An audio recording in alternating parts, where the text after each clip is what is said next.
You know just what you do to me. Play my emotions like a pair of puppet strings. Did it ever occur to you my heart's more than a toy? Please go easy on me, babe. Send message after message, forward my call. अस्सलामुअलैकुम, कैसे हैं आप सब। अल्लाह ताला आप सबको अपने ज़मान में रखे। तो आज यहाँ पर हो रही है माशाल्लाह बहुत ही अच्छी बारिश। और अभी आपने देखा कितनी रूफ़ टॉप पे मैं गई थी ऊपर, वहाँ पर इतनी ज़्यादा पहले हवा ठंडी चल रही थी और काले स्याह बादल थे। और ग्रीन नेट जो है वो कितनी शिद्दत से जो है वो हिल रही थी, प्लांट्स भी सारे जो है वो टूट जाते हैं। और यहाँ पर बारिश के बाद जो है मॉर्निंग में नेक्स्ट डे बहुत ज़्यादा, ये देखिए केचुए जो हैं अर्थ वॉर्म्स आगे थे। और यहाँ पर ये देखिए इतने ज़्यादा थे ये। और ये पूरा गेट का जो फ्रंट था ये इनसे भरा हुआ था। और बल्कि कुछ तो जो है वो घर के अंदर भी एंटर हो गए थे। ये देखिए, ये सॉइल के लिए बहुत बेनिफिशियल होते हैं। तो इनको फिर जो है वो हमने उठा उठा के तो कुछ को क्यारी में डाल दिया था और कुछ जो है वो खुद ही चले गए थे। ये देखिए यहाँ पर भी, ये देखिए फुल ढेर था इनका। और ये आसपास जो है थोड़ा खुला इलाका है, इसलिए यहाँ पर इस तरह की चीज़ें बहुत ज़्यादा होती हैं, स्नेक्स वगैरह और फ्रॉग्स। और ये अर्थवॉर्म्स जो हैं ये बहुत ज़्यादा होते हैं। ये देखिए, तो ये क्यारी भी जो है वो क्यारियाँ भी फुल भरी हुई हैं, सारे जो हैं वो यहाँ पर आ गए थे। और ये देखिए यहाँ से ये घर के अंदर भी एंटर हो गए थे। ये जाली लगी हुई है नीचे गेट के नीचे, तो वहाँ से होते हुए ये तकरीबन गैराज एक दफ़ा पूरा भर गया था। फिर इनको पानी से एक दफ़ा निकाला था और 1 घंटे के बाद दोबारा से ये घर में जो है वो एंटर हो रहे थे कुछ-कुछ। तो फिर इनको भी साथ-साथ हम निकाल रहे थे और क्यारी में डाल रहे थे। और बच्चे भी बहुत एंजॉय कर रहे थे, इनको उठा-उठा के क्यारियों में डाल रहे थे।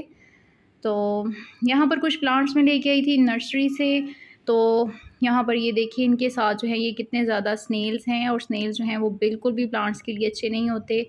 और जितने मैंने नर्सरी में तो इतना गौर नहीं किया, लेकिन जैसे ही ला के हमने इनको रखा तो इसके पॉट्स जो थे वो भी स्नेल से भरे हुए थे। तकरीबन 3-3 4-4 स्नेल जो है वो एक पॉट के अंदर थे।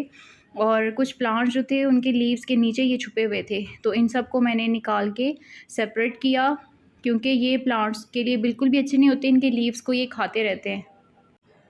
तो ये देखिए यहाँ पर, ये देखिए ये साइड पे भी लगे हुए हैं और पॉट के अंदर भी। ये टिकोमा बेल है, ये मैं लेके आई थी, मुझे बहुत पसंद है। तो ये देखिए ये इसके पॉट के अंदर भी हैं। ये देखिए ये बड़ा है, साथ में ये छोटा।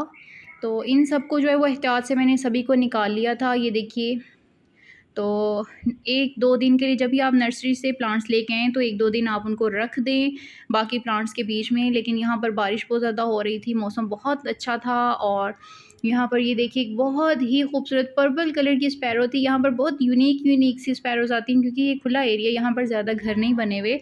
और यहाँ पर ये देखिए ये कितना खूबसूरत, अभी आपको इसका कलर प्रॉपर नज़र नहीं आ रहा होगा। और बादल देखिए, बारिश के बाद भी अभी तक बादल जो है वो छाए हुए थे, बहुत ही प्यारा वेदर हुआ हुआ था। और ये बारिश से पहले की क्लिप्स हैं। यहाँ पर मैंने सारे रूफ़ टॉप पे आकर जितने भी खाली पॉट्स थे उनके अंदर से मट्टी सारी को निकाल के तो मैंने धूप में रख दिया। और ये तकरीबन बारिश से 2 दिन पहले के क्लिप्स हैं। वहाँ पर मैंने सारे पॉट्स जो हैं इनको खाली कर दिया, और ताकि जो है वो इनको अच्छे से मट्टी को धूप लग जाए, क्योंकि बारिशों की वजह से सारे पॉट्स जो थे उनकी मट्टी बहुत ज़्यादा गीली थी। ये देखिए यहाँ पर भी, तो इन सब को जो है वो मैंने रूफ़ टॉप पे फैला दिया था खाली करके। और ये 2 दिन हो चुके थे यहाँ पर। और ये देखिए मट्टी जो है वो बिल्कुल ड्राई हो चुकी है। और 2 दिन सख्त वाली धूप थी, तो पूरे 2 दिन में ये अच्छे से मट्टी जो है वो सारी ड्राई हो गई थी। ये देखिए बिल्कुल ये ड्राई है। तो इसके अंदर वुड ऐश को ऐड करके, तो अभी मैं जो है सारे के सारे पॉट्स जो हैं इसको पहले मैं अच्छे से मिक्स करूँगी। वुड ऐश इसलिए ऐड की है, थोड़ी सी की है, ताकि अभी फंगस वगैरह का इशू ना हो, क्योंकि मानसून में बहुत ज़्यादा बारिशें होती हैं तो प्लांट्स की रूट्स वगैरह को ख़राब होने का इशू होता है। तो इसलिए मानसून में आप अपने प्लांट्स की इस तरह से केयर कर सकते हैं कि उसमें कोई से भी एंटी फंगल वगैरह आप ऐड करें। और यहाँ पर फिर पूरे छत के ऊपर झाड़ू लगाना था, तो पहले जो है वो थोड़ा-थोड़ा यहाँ पे पानी गिराया। और यहाँ पर जैसे ही हम झाड़ू लगाने लगे तो मौसम जो है वो बिल्कुल बारिश वाला हो गया था। तो फिर यहाँ से सारे पॉट्स जो हैं उनको हटा हटा के अच्छे से ये मिट्टी जो जमी हुई थी इसको भी स्क्रैपर के साथ जो है वो अच्छे से हटा के तो रूफ़ टॉप की जो है वो अच्छे से क्लीनिंग की थी। और सारे पॉट्स को बड़े बड़े बकेट्स जो थी उनको भी हटा के उनके नीचे से झाड़ू के साथ अच्छे से मिट्टी को निकाल के तो पूरी छत जो है उसको क्लीन किया था। तो यहाँ पर सफाई करते करते जो है वो यहाँ पर कुछ लकड़ियाँ पड़ी हुई हैं तो इनके नीचे जो है वो मक्खियों जो हैं हमारी उन्होंने घर बनाया हुआ था। ये जो येलो वाली मक्खियाँ होती हैं उन्होंने अपना घर बनाया हुआ था, तो ये थोड़ा सा छिड़ गई थी। तो फिर हम यहाँ से थोड़ी देर के लिए साइड पे चले गए। तो फिर उसके बाद ये जब वापस अपने घर के अंदर चले गई तो फिर हमने दोबारा से काम स्टार्ट कर दिया। तो इस टाइम सफाई करने का हमें ये फ़ायदा हुआ कि जैसे हमने झाड़ू लगाया तो बाद में बारिश हो गई और पूरी छत जो है वो धुल के बिल्कुल साफ़ हो गई। और फिर इस तरह से लाइन में पॉट्स को जो है वो अरेंज कर दिया। पहले मैंने सोचा कि सारे प्लांट्स जो हैं वो रूफ़ टॉप पे ही लगा देती हूँ, जो कि मैं नर्सरी से लाई हूँ, लेकिन अभी बारिशों का सीज़न है और ये मैदानी इलाका है, यहाँ पर बहुत ज़्यादा बारिशें और आंधियाँ आती हैं। इसलिए फिर मैंने ये वाले सारे जो फ्रंट पे लगे हुए पॉट्स थे ब्लैक और वाइट में, इन सबको मैं ले आई नीचे और यहाँ पर मैंने प्लांट्स को शिफ्ट करना स्टार्ट कर दिया। इनको मैं ले आई टेरेस पे जो है वो हवा भी अगर आंधी आती है तो कम प्रेशर होता है, रूफ़ टॉप पे बहुत ज़्यादा होता है। तो ये जो सॉइल है इसके अंदर जो है वो ऐड पहले से किया हुआ है, ये ब्लैक ब्लैक जो आपको नज़र आ रही है तो ये लीफ कंपोस्ट है जो कि पैकिंग में मिलती है, वो इसके अंदर ऐड की हुई है। तो अभी मैं इसके अंदर हिबिस्कस लगा रही हूँ, ये रेड वाला हिबिस्कस है। तो ये भी मैं एक लेके आई थी प्लांट और ये आई थिंक मुझे अब याद नहीं, लेकिन 300 के करीब जो है वो ये मुझे मिला था। मोस्टली जो है ये 400 से 450 तक देते हैं, लेकिन यहाँ पर ये मुझे थोड़ा-सा रीज़नेबल मिल गया। और यहाँ क्योंकि ये पॉट में भी नहीं लगा हुआ था इसलिए। तो ये देखिए इसकी रूट्स नीचे से, तो मुझे ये बहुत पसंद है। और अपने उधर मैंने लगाना था, मुझे वहाँ पर मिल नहीं रहा था जब मैं वहाँ पर थी अपने घर में इस्लामाबाद में।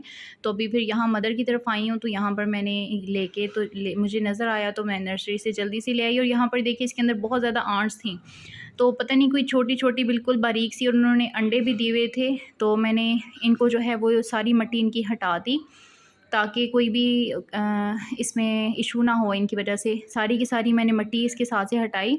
वैसे तो उन्होंने सैंडी सॉइल ही यूज़ की हुई थी, लेकिन मैंने इन चूंटियों की वजह से जगह-जगह पर ये लगी हुई थी, इसलिए मैंने सभी को हटाकर तो अच्छे से जो है इसको वॉश कर लिया था।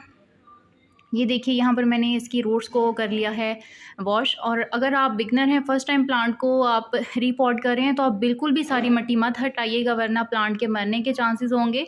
तो मैंने यहाँ पर जो है इसकी सारी, इसलिए क्योंकि मैं पहले भी प्लांट शिफ्ट करती रहती हूँ तो थोड़ा सा एक्सपीरियंस है मुझे, इसलिए मैंने इसके अंदर कोई इन्फेक्शन ना हो किसी किस्म का, तो इसलिए फिर मैंने सॉइल जो है वो नर्सरी वाली हटा दी। तो यहाँ पर ये देखिए आप अगर कर रहे हैं तो आप फ़र्स्ट टाइम अगर आप रिपॉट कर रहे हैं तो आपने तकरीबन 40% इसकी सॉइल को हटा के तो बाकी 60% को साथ लगा रहने देना है। और अगर वो चीकनी है तो ही हटाने की ज़रूरत है, अगर सैंडी सॉइल है तो हटाने की ज़रूरत नहीं है। तो यहाँ पर मैंने इसको रिपॉट कर दिया था और यहाँ पर मैं कर रही थी इसकी प्रूनिंग। ऊपर से बहुत ज़्यादा लंबी स्टेम एक ही ऊपर की तरफ जा रही थी, तो मैंने इसकी कटिंग इसलिए कर दी ताकि ये इसकी साइड ब्रांचेस निकलें और बुशी प्लांट बने। सिर्फ एक ही स्टेम मुझे नहीं चाहिए थी, इसलिए मैंने नॉड एरिया के नीचे से रख के 2 कटिंग्स जो है इसकी उतार ली और इनको भी मैं लगा दूँगी। तो इंशाल्लाह ये भी ग्रो हो जाएंगी। इसके नीचे वाले लीव्स जो हैं इनको हटा देना है और इसी पॉट के अंदर एक साइड पे मैं लगा दूँगी। अभी मॉनसून का सीज़न है तो बहुत इजीली ये हो जाएगी। तो यहाँ पर मनी प्लांट को भी मैं शिफ्ट कर रही हूँ। मनी प्लांट मुझे ये मिला है 150 का और इसकी ग्रोथ बिल्कुल भी ठीक नहीं थी। नीचे इसके देखिए लीव्स जो हैं वो सारे स्नेल्स ने खाए हुए थे, लेकिन आगे से इसकी जो स्टेम थी वो काफ़ी लंबी थी और उनके पास अभी मनी प्लांट ज़्यादा बड़े नहीं हुए थे। तो इसलिए फिर मैं जो जितने भी प्लांट्स थे वो सभी की कंडीशन तकरीबन ऐसे ही थी, लेकिन मुझे यहाँ पर मनी प्लांट चाहिए था, मदर के घर में नहीं था, इसलिए फिर मैं ले आई। और इसके साथ जो है वो टोटली चिकनी मिट्टी थी, तो इसलिए मैंने इसको सारी मिट्टी को हटा के इसकी रूट्स को भी अच्छे से वॉश कर लिया था। और आप इसको कटिंग से भी बहुत इजीली ग्रो कर सकते हैं। अभी इसको आप लगाएं और अभी इसके ग्रोथ का भी सीज़न है, कटिंग लगाने का भी सीज़न है, तो बहुत इजीली आप इनको ग्रो कर सकते हैं। और यहाँ पर इसको भी मैंने अच्छे से वॉश कर लिया था और इसकी मैं अभी आपके सामने कुछ कटिंग्स बनाऊंगी। स्टेम्स के ऊपर लीव्स नहीं हैं, जो लीव्स हैं वो भी स्नेल्स ने खाए हुए हैं। तो ये देखिए नॉड एरिया से थोड़ा नीचे से करके तो इसकी मैं ये कटिंग कर रही हूँ। तो 2 इसकी ज़्यादा कटिंग भी बन सकती हैं। हर नॉड एरिया से आप नीचे से कट कर दें तो आपको एक कटिंग मिल जाएगी और आप एक ही स्टेम की काफ़ी सारी कटिंग्स बना सकते हैं, लेकिन मैंने थोड़ी सी बनाई। और ये देखिए, इसको भी सेंटर से कट कर लिया जहाँ पर रूट्स थी। तो यहाँ पर इस वाले पॉट के अंदर थोड़ी सी मिट्टी ऐड करके, क्योंकि ये काफ़ी सैंडी सॉइल थी और पॉट काफ़ी बड़ा था और प्लांट छोटा था, इसलिए मैंने इसको हाफ़ ही फिल किया बास्केट को। और इसके अंदर जो है वो होल्स थे, इसलिए मैंने इसके अंदर जो है वो शॉपिंग बैग लगा लिया था, जो कि आजकल मिलते हैं ये टिश्यू टाइप। तो इनको मैंने लगा के तो इसके अंदर जो है वो मैंने इस प्लांट को शिफ्ट कर दिया।